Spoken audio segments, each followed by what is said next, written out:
Hello guys, I will be talking on public company limited by shares. That another category of companies, a public company limited by shares. The easiest sign for you to recognize a public company limited by shares is that it ends with PLC.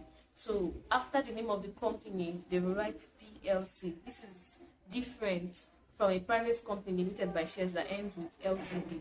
This one ends with PLC. That's for a public company limited by shares, and then it's provided for under section 24 of CAMA. That's the Company and Allied Matters Act 2020, which states that any company other than a private company is a public company. That number one is that it can actually advertise the shares for the public to buy. There's no restriction of shares, as we have seen earlier on.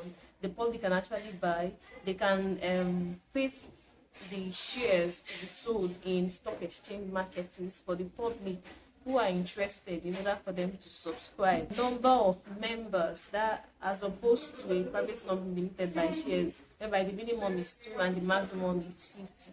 Here there is no restriction. In front of the company secretary, only professionals are appointed. Only professionals.